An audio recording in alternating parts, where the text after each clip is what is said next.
Outnumbered. Harris and I are live from Bedford, New Hampshire, ahead of tomorrow's first-in-the-nation presidential primary. But Biden is not here. He's getting back from vacation today, but not before he took a swing at Republicans trying to blame them for the border crisis. I've been clear from the very beginning, the system is broken. Now the question is for the Speaker and the House Republicans. Are they ready to act as well? They have to choose whether they want to solve a problem or keep weaponizing the issue to score political points against the president. And when he was pressed on why the border's not secure in his administration, Biden claimed it never was to begin with. Did you believe that the border is secure, sir? No, it's not. I haven't believed it for the last 10 years. But I've said it for the last 10 years. Give me the money. But Democrats and President Biden's own party have had enough of him playing politics with our southern border. Listen to Senator John Fetterman warning that the never-before-seen surge of migrants is threatening the American dream. I think two things can be true at the same time. You can be very supportive of immigration, but we also need to have a secure border. And I think about immigration as we want to provide the American dream for any migrant. But it seems very difficult when you have 300,000 people showing up encountered at our border to do that. And Senator Fetterman could not be more correct. Harris, let's start with a fact check, because Biden said the border's been unsecure for 10 years. We have a chart, and it shows apprehensions at the southern border. And look at those 3 yellow bars. That is under Biden, a massive number of apprehensions going all the way up to 2 million in 2023. Unfortunately, delusion is not one of the things on the list that you need to be president. And those are not percentages, polls, or anything like that that the White House likes to say through its spokespeople that they don't really believe in or it's too far out. Those are the raw data from the federal government on people who've crossed into our nation illegally, gotaways. Those numbers aren't on that.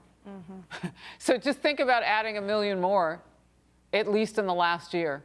I mean, it really is disturbing if you cannot see what's going on. How do you fix it? And then you have a czar. She can't fix it either. And then you have a Homeland Secretary, Mayorkas, who's under impeachment inquiry right now. He obviously can't fix it either. So whose priority is our nation's sovereignty? That's what I want to know. Who is it really important to? Because if you're president and the people that you've tasked to fix a situation can't do it, then it falls to you.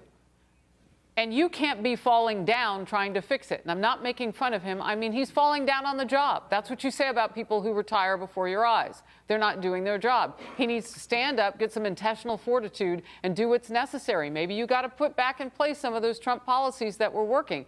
That takes a man to do the job. Right now, I don't know what the child in the White House is thinking. Yeah, well, former White House Press Secretary Jen Psaki had some thoughts on the issue last night. Let's watch.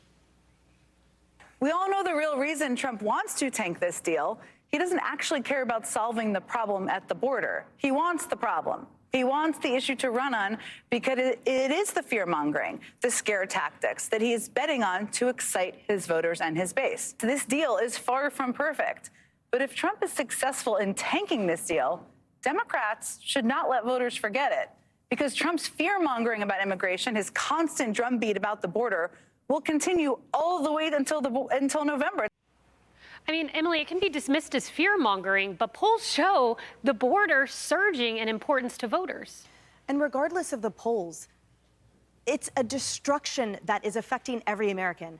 You know, the hallmark of this administration to me is this. It's that, you sort of don't care about an issue until it hits you personally, until it hits home.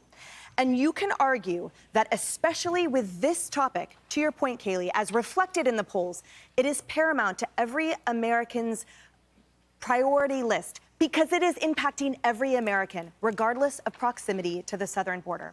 And this administration plays it off as fear-mongering when people in Denver have to wait for a bed because the illegal immigrants have filled up the hospital and the hospital has no resources, when people have to forego buying certain groceries because of inflation, when they have to put their kids in a different field because their home field is all filled up. The list goes on of the priorities as executed by this administration of everyone else but Americans, and they will tell you repeatedly repeatedly, it is your fault. It is your fault that you chose to buy a truck with gas. It is your fault that you chose to work in a factory. It is your fault that you have any choice whatsoever over things you don't, because to them, it is fear-mongering rather than reality. And reality is, Molly, in Iowa, our Fox News voter analysis, 41% said it was their top issue. Here, when you look at the Monmouth poll in New Hampshire, 25% say it's the top issue, 59% say it's a very important issue. Yeah, this is something that people all across the country are caring about. We've seen big city Democrat leaders talking to the president about this, saying we need help. Blue state leaders saying we need help. And now a dozen Democrats in the House of Representatives have joined with Republicans in this resolution that's been put forward denouncing the Biden administration's current policy. And they're from all over the country, by the way, Alaska, Maine, Florida. This is something people across the country are paying. We've lost Molly. Lee, your thoughts? The president, when he comes into office, January 2021, claimed the power and responsibility to open the border. I mean, he stops construction of the border wall. He ramps up catch and release, gets rid of Remain in Mexico, gets rid of Title 42, and now wants to act like he doesn't have the power and responsibility to fix it and wants to punt to Congress. He's wrong for doing it. Yeah, but it's all been going on for the last 10 years. Has nothing to do with Biden, he tells us. All right. Hey everyone, I'm Emily Campagno. Catch me and my co-hosts Harris Faulkner and Kaylee McEnany on Outnumbered every weekday at 12 p.m. Eastern, or set your DVR. Also, don't forget to subscribe to the Fox News YouTube page for daily highlights.